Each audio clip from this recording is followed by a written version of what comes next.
This is the story of the American Revolution. In this chapter, called George Washington Meet Your Army, we're going to learn about the story of Fort Ticonderoga, well, the part the history books left out. Now, your history book probably is going to tell you about Ethan Allen and the Green Mountain Boys and the Battle of Bunker Hill. They're probably going to tell you about the sad state that our United States Army started off with. But I'm going to tell you, well, some of the more inappropriate details. So, without further ado, here we go. George Washington, meet your army.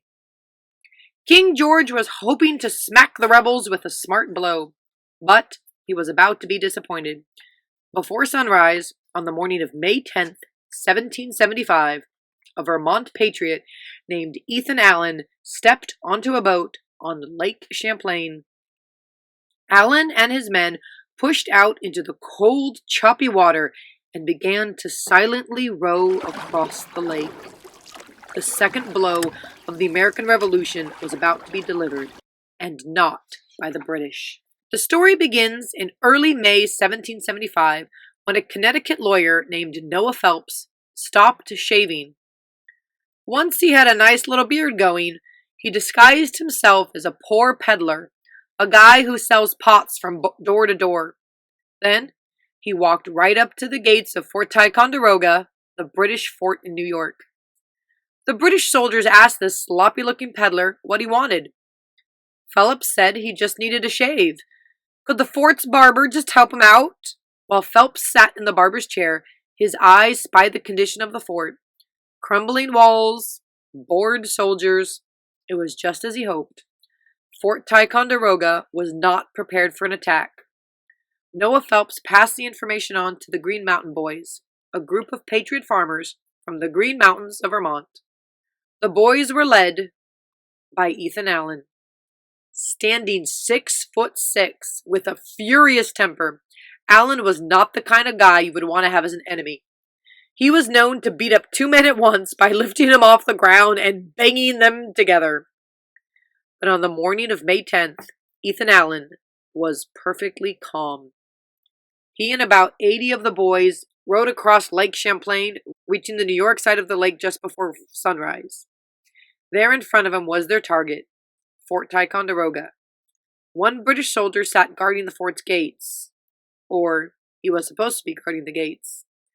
Technically, he was asleep. What woke up the guard that morning? Probably it was the sound of 83 large Americans charging towards him, whooping and screaming like wild animals. The sleepy soldier stood, lifted his gun, then threw the gun on the ground, ran into the fort, leaving the gates wide open behind him. Ethan Allen and the Green Mountain Boys were right on his heels. Inside the fort, a British officer named Jocelyn Feltham sat up suddenly in bed. "I was awakened by a number of shrieks," he exclaimed. "I jumped up, and I ran undressed to knock on Captain de Laplace's door." Captain de Laplace was the commander of the fort, but he was still asleep. So Lieutenant Feltham went back to his room, grabbed some clothes, and stepped out into the hall. And the next thing he knew, he was standing face to face with a very excited giant named Ethan Allen. Allen was knocking on de Laplace's door and shouting things like, "Come out here, you old rat!" Lieutenant Feltham tried to appear calm and in control, which is kind of hard to do when you have your pants in your hand. He demanded to know by what authority Ethan Allen was attacking the British fort. So Allen roared back, "In the name of the great Jehovah and the Continental Congress!" Yeah, that was a pretty cool sounding answer, and it later became quite famous. But at the time, Lieutenant Feltham just seemed confused. He began to speak again. Allen later wrote down, "But I interrupted him with my drawn sword over his head, and I demanded his immediate surrender." The sword over the head did the trick. Feltham surrendered Fort Ticonderoga to the Americans. Within minutes, the Green Mountain Boys had found 90 gallons of rum on the fort cellar. The party lasted 3 days. That's that inappropriate part I was telling you about. But more importantly, Ethan Allen and the Green Mountain Boys captured more than 100 British cannons. Because if the Americans were really going to fight a war with Britain, they would need those big guns. And that's the end of this part of the chapter, the story of Fort Ticonderoga. The thing you need to know is this was the first offensive victory for the United States. And then, when we had those British cannons, we sent them off to Boston. Remember all that business in Boston?